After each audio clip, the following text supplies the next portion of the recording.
บรรดาการน้ำอดีตการน้ำผักลาดคณะกรรมการโอลิมปิกแห่งชาติลาวและการน้ำนักเรียนจันทร์ตลอดฮอดมวลชนสาวนักเรียนจันทร์ก็คือสาวลาวหลายห้อยคนได้ห่วมย่างออกกำลังกายเพื่อสุขภาพเนื่องในโอกาสสร้างขบวนการเฉลิมฉลองวันโอลิมปิกสากลครบรอบ131 ปีอย่างคึกคืนกิจกรรมดังกล่าวจัดขึ้นในวันที่22 มิถุนายน 2025เข้าร่วมโดยรองศาสตราจารย์ปริญญาเอกพุทธสิมมาลาวงศ์ประธานคณะกรรมการโอลิมปิกแห่งชาติลาวและท่านภูวงศ์วงศ์คำสาวรองเจ้าของนักเรียนจันทร์พร้อมด้วยบรรดารองรัฐมนตรีกระทรวงศึกษาธิการและกีฬา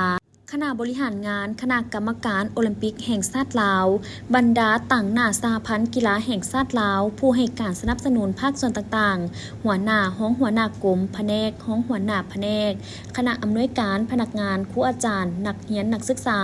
ตลอดฮอดมวลชนชาวนักเรียนจันทร์เข้าร่วมหลายห้อยคนโอกาสนี้รองศาสตราจารย์ปริญญาเอกพุทธสิมมาลาวงศ์กล่าวว่ากิจกรรมครั้งนี้นอกจากจะสร้างขบวนการเฉลิมฉลองวันโอลิมปิกสากลครบรอบ131 ปีแล้วยังเป็นการประกอบส่วนเข้าในกระบวนการต้อนรับ3วันประวัติศาสตร์ของชาติลาวเฮาคือ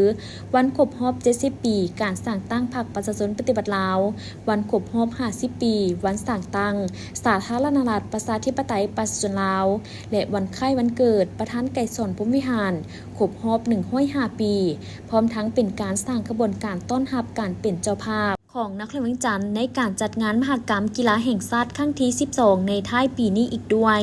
ในกิจกรรมครั้งนี้ยังมีการผ่านประวัติความเป็นมาของวันโอลิมปิกสากลจากท่านแสงพรพ้นอามาตย์รองประธานเลขาธิการคณะกรรมการโอลิมปิกแห่งชาติลาวและการอ่านสารของประธานโอลิมปิกสากลจากท่านกิ่งมโนพรหมมหาไสยรองรัฐมนตรีกระทรวงศึกษาธิการและกีฬา